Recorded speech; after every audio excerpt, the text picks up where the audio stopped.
రవీందర్, చెప్పండి. అంటే ఒక కేటగారికల్గా డివిజన్ తెచ్చే ప్రయత్నం చేస్తున్నారా? అసలు క్రిస్టియన్ అంటూ మాట్లాడటం ఎంతవరకు కరెక్ట్? మండలిలో సాక్షాత్తు చైర్మన్కే ఇలాగా లేని కులాన్ని ఆపాదించడం, ఆయన వివరణ ఇచ్చుకోవాల్సి రావడం, పైగా దానిపై క్షమాపణ చెప్పకపోవడం అచ్చెన్నాయుడు ఏ రకంగా చూడాలి? అసలు ఫస్ట్ ఆఫ్ ఆల్ చర్చ చేపట్టడానికే వాళ్ళ అభ్యంతరాలు వ్యక్తం చేస్తూ మండలి చైర్మన్కే పాఠాలు నేర్పించే ప్రయత్నం కూడా చేసిన పరిస్థితి ఎలా చూడాలి? ఏంటి మీ అప్డేట్స్? అరే మొత్తానికి ఈరోజు శాసనమండలిలో జరిగినటువంటి వ్యవహారం చూస్తే ఖచ్చితంగా శాసనమండలికి చీకటి రోజుగా మనం అభివర్ణించవచ్చు. ఎందుకంటే గతంలో ఎప్పుడూ లేని విధంగా ఏకంగా చైర్మన్కే ఆ మతాన్ని ఆపాదిస్తూ అధికారపక్ష సభ్యులు చేసినటువంటి వ్యవహారం చూసిన తర్వాత ఇంత దారుణంగా శాసనమండలిలో జరుగుతుందనేటువంటి పరిస్థితి మొత్తం ఇప్పుడు రాష్ట్ర వ్యాప్తంగా ప్రజలందరూ కూడా తెలిసిపోయింది. ఎందుకంటే ఆయన సంబంధించి ఇప్పుడు ఆ లడ్డు ప్రసాదానికి సంబంధించినటువంటి అంశం మీద ఈరోజు చర్చకు వచ్చిన సందర్భంగా అసలు ఆ ప్రసాదానికి సంబంధించి జరిగినటువంటి వ్యవహారం మీద వైఎస్ఆర్ కాంగ్రెస్ పార్టీ చర్చ ప్రారంభించిన తర్వాత ప్రతిసారి అడ్డుకునేటువంటి ప్రయత్నం చేస్తూనే ఉన్నారు. అప్పటి కూడా మండలి చైర్మన్ సమయాన్ని కేటాయించారు. మొత్తం గంట సమయాన్ని కేటాయించి అందులో 30 నిమిషాలు వైఎస్ఆర్ కాంగ్రెస్ పార్టీకి ఇచ్చారు, 20 నిమిషాలు తెలుగుదేశం పార్టీకి ఇచ్చారు, మరొక 10 నిమిషాలు ప్రభుత్వం తరఫున స్టేట్మెంట్ ఇవ్వడానికి సమయం ఇచ్చారు. చాలా స్పష్టంగా గంట సమయాన్ని ఇచ్చినప్పుడు కూడా వైఎస్ఆర్ కాంగ్రెస్ పార్టీ సంబంధించినటువంటి సభ్యులు మాట్లాడుతున్నప్పుడు పదే అడ్డు తగిలేటువంటి ప్రయత్నం చేశారు. అటు అచ్చెన్నాయుడు కానీ పయ్యావుల కేసు పదే లేస్తూ వైఎస్ఆర్ కాంగ్రెస్ పార్టీ సభ్యులు చేసినటువంటి జరిగినటువంటి వ్యవహారాన్ని వెలుగులో తీసుకొస్తుంటే దాన్ని అడ్డుకునేటువంటి ప్రయత్నం చేస్తున్నారు. అయినప్పుడు కూడా ఖచ్చితంగా వైఎస్ఆర్సీపీ సంబంధించినటువంటి సభ్యులు సమన్వయం పాటిస్తూ చాలా స్పష్టంగా అప్పట్లో జరిగినటువంటి అవినీతి వ్యవహారాన్ని మొత్తాన్ని వెలుగులోకి తీసుకొస్తున్నటువంటి నేపథ్యంలో ఇక లాభం లేదనుకొని చివరికి ప్లాన్ బిని అధికార పార్టీ అమలు చేసింది. అందులో భాగంగా ఏకంగా చైర్మన్ సీట్ని అవమానపరిచేటువంటి కార్యక్రమాన్ని దిగింది. అందులో భాగంగానే అచ్చెన్నాయుడు కొద్దిసేపు క్రితం చాలా దారుణంగా, అత్యంత దారుణంగా చైర్మన్ ఉద్దేశించి ఒక మతాన్ని ఆపాదించారు. మీరు క్రిస్టియన్ కాబట్టే లడ్డు అంశానికి సంబంధించి ఎంతో సాగదీస్తున్నారు అంటూ కూడా ఆయన మాట్లాడినటువంటి తీరును చూసిన తర్వాత మొత్తం ఆంధ్రప్రదేశ్ మొత్తం అంతా కూడా సిగ్గుతో తలదించుకోవాల్సినటువంటి పరిస్థితి ఏర్పడింది. ఎందుకంటే చైర్మన్కు సంబంధించి ఇప్పుడు అధికార పక్షం కానీ లేదా ప్రతిపక్షం కానీ ఎప్పుడు కూడా ఎవరు కూడా చైర్మన్ ఉద్దేశించి కానీ ఆయన సీట్ను ఉద్దేశించి ఈ స్థాయిలో కులాన్నో మతాన్నో అంటగట్టేటువంటి ప్రయత్నం అయితే గతంలో ఎప్పుడు చేయలేదు. రాజకీయంగా విమర్శలు లేదా సభను నిర్వహించేటువంటి తీరు గురించి వాదోపవాదాలు జరిగాయి కానీ ఏకంగా చైర్మన్కి సంబంధించి మతాన్ని ఆపాదించేటువంటి ప్రయత్నం ఇంతవరకు జరిగినటువంటి పరిస్థితి లేదు. ఫస్ట్ టైం ఇప్పుడు తెలుగుదేశం పార్టీ సభ్యులు మంత్రులు అచ్చెన్నాయుడు చేసినటువంటి వ్యవహారం చూసిన తర్వాత ఇప్పుడు అందరూ కూడా సిగ్గుతో తలదించుకున్నారు. ఈ నేపథ్యంలోనే వైఎస్ఆర్ కాంగ్రెస్ పార్టీ కూడా ఆందోళన చేస్తుంది. అచ్చెన్నాయుడు ఆ ప్రకటన చేసిన తర్వాత చాలా స్పష్టంగా చైర్మన్ మోషన్ రావు చాలా స్పష్టంగా కూడా చెప్పారు, నేను క్రిస్టియన్ కాదు, నేను హిందూ అన్నట్టు కూడా చాలా స్పష్టంగా చెప్పారు.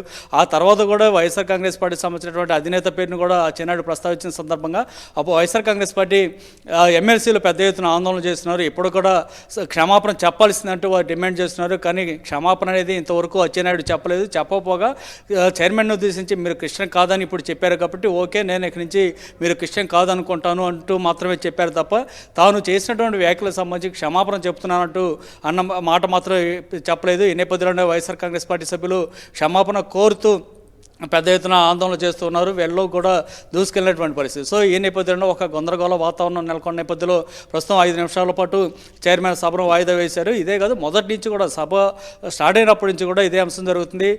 ఎక్కడైతే తమ అవినీతి అక్రమాలు బయటకు పడతాయో అట్లాగే ఇందాపూర్ హెరిటేజ్ మధ్య జరిగినటువంటి అక్రమ సంబంధాలు వ్యవహారాలు అన్ని వెలుగులోకి వస్తాయన్నటువంటి భయంతో వైఎస్ఆర్ కాంగ్రెస్ పార్టీ సభ్యులు లడ్డు వ్యవహారానికి సంబంధించి ఆధారాలతో సహా చూపిస్తుంటే అడ్డుకునేటువంటి ప్రయత్నం పయ్యావుల కేశవ్ అచ్చెన్నాయుడు పదే చేసినటువంటి పరిస్థితి. ఒక దశలో అయితే నాదెండ్ల మనోహర్ మాట్లాడుతూ రూల్ నెంబర్ 65ను తెర మీద తీసుకొచ్చారు. వాస్తవానికి రూల్ నెంబర్ 65 అనేది స్టేట్మెంట్కి సంబంధించినటువంటి అంశం కాదు, అది వాయిదా తీర్మానానికి సంబంధించినటువంటి అంశం మీద మాట్లాడేటువంటి రూల్ నెంబర్ 65ని తీసుకొచ్చి ఏకంగా స్టేట్మెంట్కి ఆపాదించేటువంటి ప్రయత్నం చేయడంతో అది ఫస్ట్లోనే ఆ చైర్మన్ చాలా స్పష్టంగా రూల్ బుక్ చూసిన తర్వాత నాదెండ్ల మనోహర్కి చురకలు అంటించారు. దాంతో ఆయన వెనక దగ్గర ఆ తర్వాత పయ్యావుల కేశవ్ రంగంలో దిగి పదే అడ్డుకునేటువంటి ప్రయత్నం చేశారు. నిజానికి సిబిఐ సిట్ ఇచ్చినటువంటి నివేదికలో ఉన్నటువంటి అంశాన్ని కూడా తప్పుదారి పట్టించేటువంటి వ్యవహారాన్ని పయ్యావుల కేసు చేశారు. పేజీ నెంబర్ 35లో చాలా స్పష్టంగా జంతువుల కొవ్వు లడ్డు ప్రసాదంలో కలిసిందంటూ సిబిఐ చెప్పిందంటూ ఒక అబద్ధాన్ని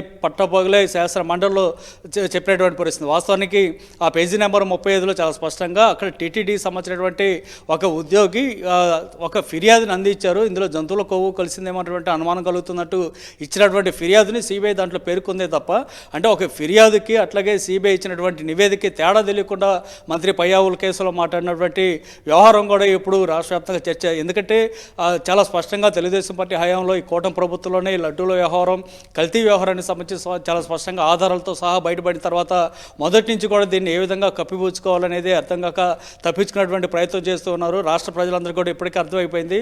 ఒక రాష్ట్ర ప్రజలే కాదు, ప్రపంచవ్యాప్తంగా ఉన్నటువంటి 120 కోట్ల మంది హిందూ భక్తులందరూ కూడా కూటమి ప్రభుత్వం చేసినటువంటి తప్పును చాలా స్పష్టంగా నిలదీస్తుంది. అట్లాగే ముఖ్యమంత్రి చంద్రబాబుతో పాటు పవన్ కళ్యాణ్ క్షమాపణ చెప్పాలంటూ డిమాండ్ చేసినటువంటి పరిస్థితి కూడా గడిచిన కొంతకాలంగా మనం చూస్తున్నాం. సో ఈ నేపథ్యంలో వారందరికీ క్షమాపణ చెప్పుకోలేనటువంటి పరిస్థితి, తల ఎత్తుకోలేనిటువంటి పరిస్థితిలోకి ప్రభుత్వం వెళ్ళిపోయిన నేపథ్యంలో ఇప్పుడు శాసన మండలిలో దీని మీద చర్చకు వైఎస్ఆర్ కాంగ్రెస్ పార్టీ వాయిదా తీర్మానం ఇస్తుంటే గడిచిన 15 రోజులుగా తప్పించుకుని తిరిగేటువంటి ప్రయత్నం చేస్తుంది. కానీ ఈరోజు ఉదయం చాలా స్పష్టంగా వాయిదా తీర్మానం ప్రకారం ఈ లఘు చర్చకు చైర్మన్ కూడా అనుమతి ఇచ్చారు. అనుమతి ఇచ్చిన తర్వాత దీన్ని సభలో రానికుండా చేసేటువంటి ప్రయత్నం మొదటి నుంచి చేస్తున్నటువంటి పరిస్థితి. ఈ నేపథ్యంలో చివరికి సభను డైవర్షన్ చేసేందుకు, మొత్తం వ్యవహారాన్ని డైవర్షన్ చేసేటువంటి కార్యక్రమంలో భాగంగానే ఈ విధంగా చైర్మన్కి అట్లాగే వైఎస్ఆర్ కాంగ్రెస్ పార్టీ అధినేతకు సంబంధించి మతాన్ని ఆపాదించేటువంటి ప్రయత్నం చేశారు. నిజానికి సభలో లేనటువంటి వ్యక్తి గురించి కూడా ఈరోజు అచ్చెన్నాయుడు చేసినటువంటి వ్యాఖ్యల నేపథ్యంలో వైఎస్ఆర్ కాంగ్రెస్ పార్టీ సంబంధించినటువంటి సభ్యులందరూ కూడా తీవ్ర ఆందోళన, ఆగ్రహం వ్యక్తం చేశారు. ప్రస్తుతం శాసన మండలిలోనే ఉండే ఆగ్రహంతో వారు ఆ నినాదాలు చేసినటువంటి పరిస్థితి ఉంది. ఈ నేపథ్యంలో చైర్మన్ అయితే 5 నిమిషాల పాటు సభను వాయిదా వేశారు. మరి కొద్దిసేపట్లో సభ ప్రారంభమైన తర్వాత అచ్చెన్నాయుడు మళ్ళీ కనీసం సభ్యులకు క్షమాపణ చెప్తారా, అట్లాగే శాసన మండలి చైర్మన్ మోషన్ రాజు కూడా క్షమాపణ చెబుతారా లేదనేది వేచి చూడాలి. ఒక దశలో నారా లోకేష్ కూడా దీంట్లోకి జోక్యం చేసుకోవాల్సినటువంటి పరిస్థితి ఉంది. ఎందుకంటే వైఎస్ఆర్ కాంగ్రెస్ పార్టీ సభ్యులు చాలా స్పష్టంగా ఆధారాలతో సహా చూపిస్తూ ఉన్నారు.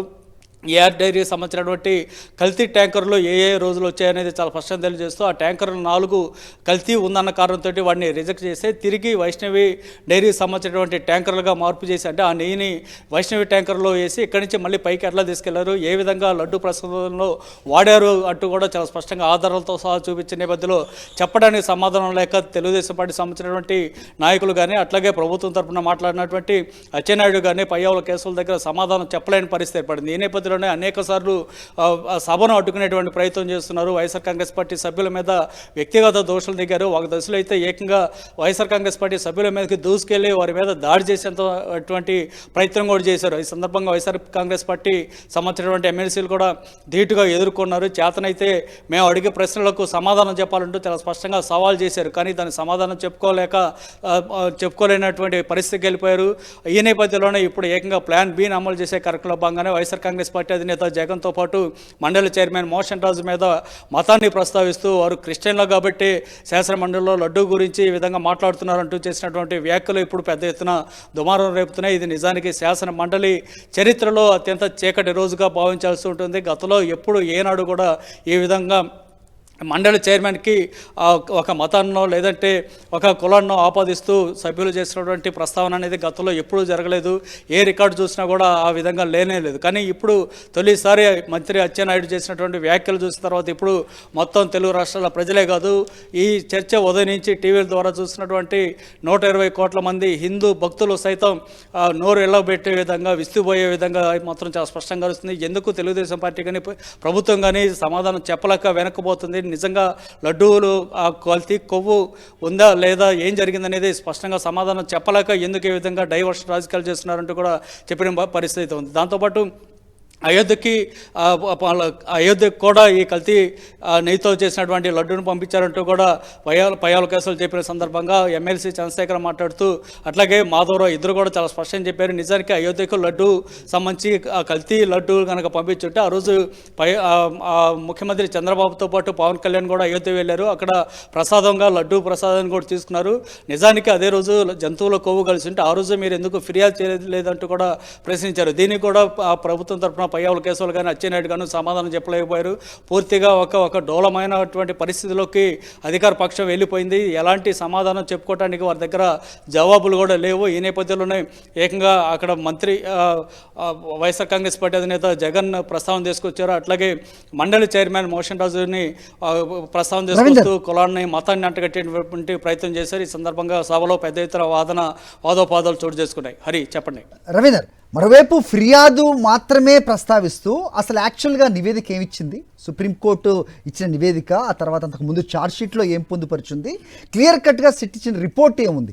దీన్ని చర్చకు రానివ్వకుండా పదే ఫిర్యాదుకు సంబంధించిందే మాట్లాడుతూ చంద్రబాబు నాయుడు అతను ఆ రిపోర్ట్లో ఉన్నదే మాట్లాడుతున్నాడంటూ సేమ్ అబద్ధాలని మళ్ళీ రిపీట్ చేస్తూ ఎలాంటి మెసేజ్ ప్రజల్లోకి వీళ్ళు ఇవ్వాలని అనుకుంటున్నారు? అలాగే మండలి చైర్మన్ని లెక్క చేయట్లేదు, ఆయన మాటకు విలువ ఇవ్వట్లేదు, ఆయన మతాన్ని ప్రశ్నిస్తూ ఉన్నారు. ఈ ప్రశ్నోత్తరాల సమయాన్ని కూడా దీనికి మళ్ళీ దీన్ని టేకప్ చేయటమే వీలు లేదంటూ రూల్స్ కూడా డైరెక్ట్గా మండలి చైర్మన్కే చెబుతున్న పరిస్థితి. దీని అందరూ ప్రజలు గమనిస్తున్నారు అని ఇంకితం కూడా లేకుండా ఈ రకంగా ప్రవర్తిస్తున్నారు అనుకోవచ్చా సభలో? ఖచ్చితంగా ఈ అంశానికి సంబంధించి రెండు విషయాలు మనం ప్రస్తావన చేసుకోవాల్సి ఉంటుంది. ఒకటి, ముఖ్యమంత్రి చంద్రబాబు 2024 సెప్టెంబర్ 18వ తారీఖున మాట్లాడుతూ ఈ మంచి ప్రభుత్వం అనేటువంటి ఒక కార్యక్రమాన్ని కూటమి ప్రభుత్వానికి సంబంధించినటువంటి 3 పార్టీలు నిర్వహించినటువంటి సభలో చాలా స్పష్టంగా ఆయన ఒకే ఒక మాట అన్నారు.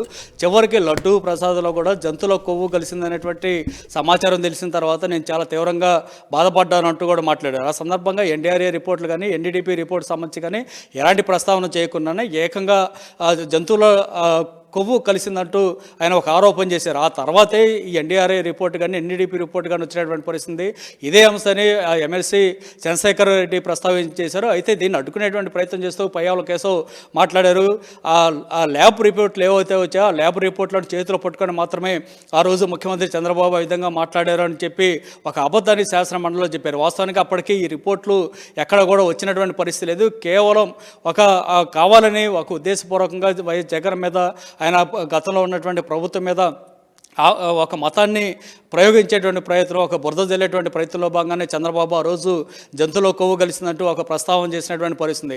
ఆ విషయాన్ని ఈరోజు వైఎస్ఆర్ కాంగ్రెస్ పార్టీ చాలా స్పష్టంగా ప్రకటిస్తే దాన్ని అడ్డుకునేటువంటి ప్రయత్నం చేశారు. అట్లాగే మాధవరావు కూడా దీనికి సంబంధించి పేజీ నెంబర్ 35 సిబిఐ ఇచ్చినటువంటి నివేదికలో పేజీ నెంబర్ 35 అంశాన్ని ప్రస్తావన చేశారు. ఆ సందర్భంగా గతంలో టీటీడీకి సంబంధించినటువంటి సుబ్రహ్మణ్యం అనేటువంటి వ్యక్తి ఒక ఫిర్యాదు, ఒక సమాచారాన్ని అప్పటి టీటీడీకి అందజేశారు. దాంట్లో ఏంటంటే లడ్డూకు సంబంధించినటువంటి దాంట్లో సరిగ్గా నిలబట్టలేదు కాబట్టి ఇందులో ఏమన్నా కలిసిందేమో విచారణ జరపాలంటూ ఒక ఫిర్యాదు అనేది ఇస్తే ఆ ఫిర్యాదు సందర్భంగా సిబిఐ కూడా ఫిర్యాదును చేతితో పట్టుకొని విచారణ జరిపింది. అంటే విచారణ సందర్భంగా ఎవరి నుంచి ఎలాంటి ఫిర్యాదు వచ్చినా కూడా వాటన్నిటిని తీసుకొని వాటి మీద కూడా ఎంక్వైరీ చేయడం అనేది సహజంగా ఏ సిట్ అయినా చేస్తున్నటువంటి పరిస్థితి. అదే పని సిబిఐ కూడా చేసింది.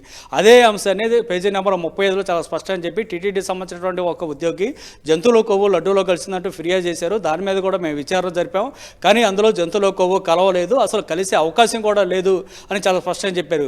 అయితే దీన్ని తెలుగుదేశం పార్టీ మాత్రం తనకు అనుకూలంగా మార్చుకునేటువంటి ప్రయత్నం చేస్తుంది. ఇదిగో ఉంది కదా సిబిఐ ఇచ్చినటువంటి 35 పేజీ నెంబర్లో ఖచ్చితంగా ఈ ప్రస్తావన ఉంది కదా అనేది అంతవరకు ఒక మొక్క కట్ చేస్తుంది తప్ప ఆ మొత్తం సిబిఐ ఇచ్చినటువంటి నివేదికను ఆ పేర మొత్తం చదవకుండా చేసినటువంటి ప్రయత్నం చూస్తుంటే కావాలని ఇంకా తిరుమల లడ్డు ప్రసాదానికి సంబంధించి ఒక అపవిత్రతను ఆపాదించేటువంటి కార్యక్రమం జరుగుతోంది. అధికార పక్షం తెలుగుదేశం పార్టీ నాయకులు కావాలని ఉద్దేశపూర్వకంగానే ఇంకా చేస్తున్నారనేది చాలా స్పష్టంగా అర్థమవుతుంది. గతంలో ఇదే అసెంబ్లీలో చాలా స్పష్టంగా చంద్రబాబు నాయుడు చెప్పారు. అసలు